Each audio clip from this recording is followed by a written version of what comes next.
तो यहाँ पर हम सेक्शन 1.1 चैप्टर 1 में से पढ़ने जा रहे हैं। चैप्टर 1 की हेडिंग है यूनिट्स एंड मेजरमेंट्स। तो इसको हम जो पहले हिंदी में लिखे हैं उनको पढ़ते हैं।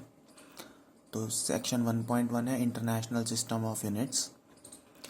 इसमें क्या लिखा है कि जो अंतर्राष्ट्रीय सिस्टम ऑफ यूनिट्स आजकल यूज़ होता है उसको शॉर्ट में एसआई कहते हैं।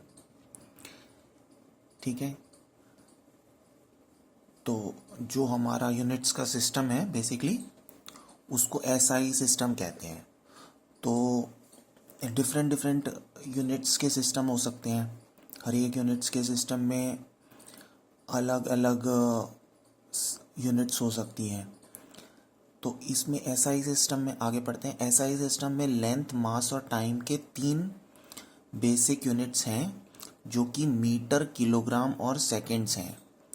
और इनको सिंबल्स जो कि एम फॉर मीटर और केजी फॉर किलोग्राम और एस फॉर सेकंड से इनसे डिनोट किया जाता है।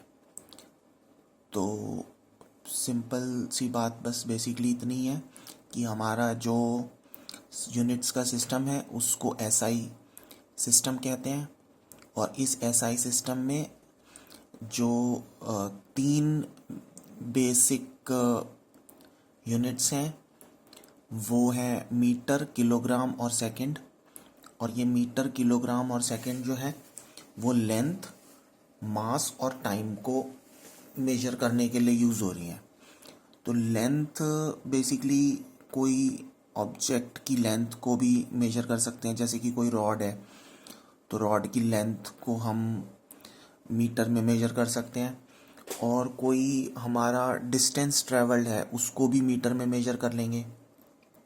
मास जो है, मास का मतलब होता है कि किसी ऑब्जेक्ट का उसके अंदर कितना मटेरियल है, तो वो हम किलोग्राम से मेजर कर रहे हैं।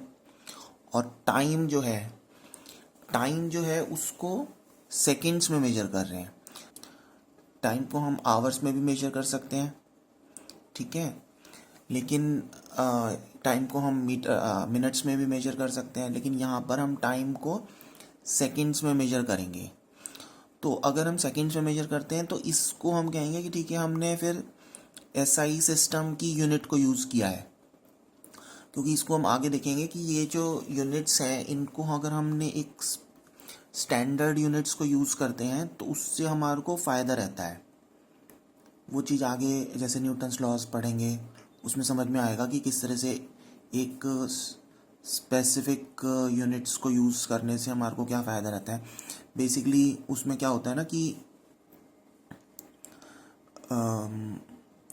उसमें जैसे कोई फॉर्मूला होते हैं तो उसमें फिर कांस्टेंट्स हमारे मिनिमाइज से हो जाते हैं। जैसे आगे हम पढ़ेंगे कि force is equal to mass into acceleration होता है। तो जो हमारी फोर्स की यूनिट है और मास की यूनिट है और एक्सेलरेशन की यूनिट्स हैं, तो उसमें बीच में कोई फैक्टर्स वगैरह लगाने की हमारे को ज़रूरत नहीं पड़ती है। ये पॉइंट थोड़ा सा आगे क्लियर होएगा।